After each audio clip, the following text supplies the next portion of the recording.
সুপ্রিয় শিক্ষার্থীরা, আজকে আমরা 58 নম্বর পৃষ্ঠা থেকে শুরু করব। সব দলের কাজ শেষ হলে নিজেদের মধ্যে শেয়ার করে দেখো। রেসিপিগুলো ঠিক আছে কিনা তা নিজেরা একটু যাচাই করে দেখো। দরকার হলে শিক্ষকের বা বাড়ি ফিরে বাবা মায়ের সাহায্য নিতে পারো। এখন চলো আবার সবাই মিলে আলোচনা করে পিকনিকের মেনু চূড়ান্ত করে ফেলা যাক।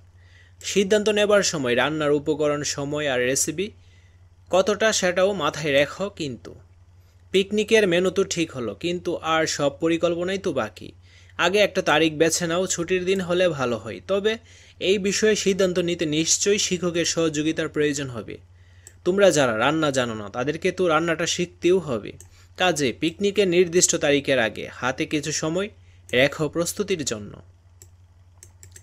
এখন ক্লাসের সবাই মিলে পরিকল্পনা করে দায়িত্ব ভাগ করে নাও। পরিকল্পনা করার সময় নিচের প্রশ্নগুলো মাথায় রাখতে পারো।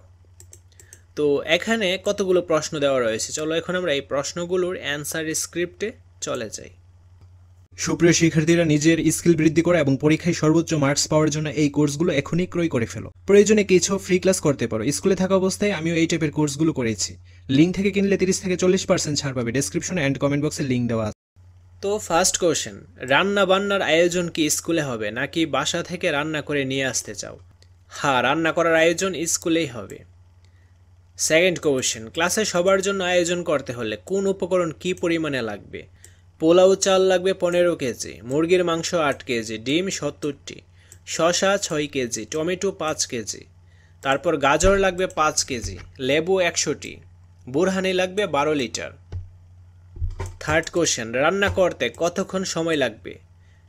প্রায় 2 ঘন্টার মতো সময় লাগতে পারে। তারপর দেখো ফোর্থ কোশ্চেন, খাবারের উপকরণ কি বাসা থেকে নিয়ে আসবে নাকি বাজার থেকে কিনতে হবে? কিনতে হলে মাথা পিছু খরচ কত পড়বে?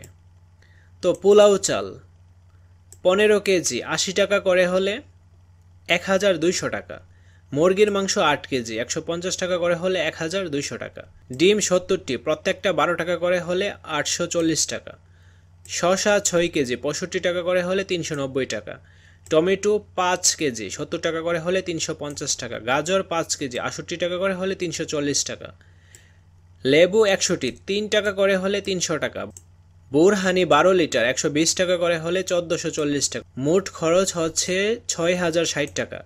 তো মাথা পিছু খরচ কত পড়বে? 6060কে 70 দিয়ে ভাগ করব, অর্থাৎ আমাদের 70 জনের জন্য এই রান্নাটা হবে। তো অ্যান্সারটা হবে 86.57 টাকা প্রায়। সর্বশেষ কোশ্চেন, পিকনিক আয়োজনের কাজের দায়িত্ব বন্টন ও বাজেট কিভাবে হবে? দল 1 সদস্য সংখ্যা 15, দায়িত্ব ভুনা খিচুড়ি রান্না।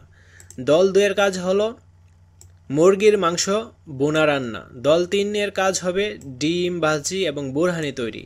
দল 4 সদস্য সংখ্যা 12, দায়িত্ব হবে সালাদ তৈরি। দল 5 সদস্য সংখ্যা 20, দায়িত্ব হচ্ছে পরিবেশন করা এবং তদারকি করা।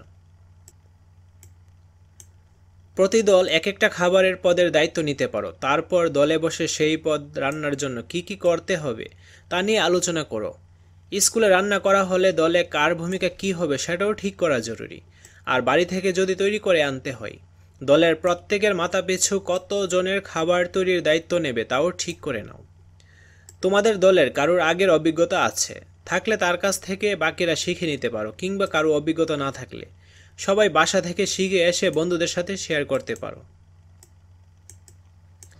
বাসায় গিয়ে যা করবে, তোমাদের বাসায় প্রতিদিনের খাবার রান্নার কাজ মূলত কে কে করেন? বাসার অন্যরা রান্নাঘরের কাজে কতটা অংশ নেন? তুমি নিজে কি কি দায়িত্ব পালন করো? চলো এখন আমরা এর অ্যান্সারটা দেখে নিই। আমাদের বাসায় প্রতিদিনের খাবার রান্নার কাজে মূলত মা ও বড় বোন করেন। এছাড়া বাসার অন্যরা কিছুটা অংশগ্রহণ করেন। আমি নিজেও রান্নার কাজে মাকে সাহায্য করি, যেমন হাঁড়ি পাতিল এগিয়ে দেওয়া, চাল ডাল শাকসবজি ধুয়ে দেওয়া ইত্যাদি। তোমাদের যেসব বন্ধু রান্নাঘরের কাজে সাহায্য করার অভিজ্ঞতা আছে তারা নিশ্চয়ই বাকিদের থেকে এগিয়ে থাকবে পিকনিকের আয়োজনে। তুমিই বা পিছিয়ে থাকবে কেন? পিকনিকে তোমার দলের উপর যেই খাবার তৈরির দায়িত্ব, আজকে বাসায় ফিরে ওই আইটেমটি তৈরি করার চেষ্টা করে দেখো। তো প্রয়োজনে বাবা মা কিংবা বড় ভাই বোনের সাহায্য নাও। চলো এখন আমরা এর অ্যান্সারটাও দেখে নিই। পিকনিকে আমার দলের উপর ভুনা খিচুড়ি তৈরির দায়িত্ব দেওয়া হয়েছে। বাসায় এসে মাকে খাবারটি সম্পর্কে বলি।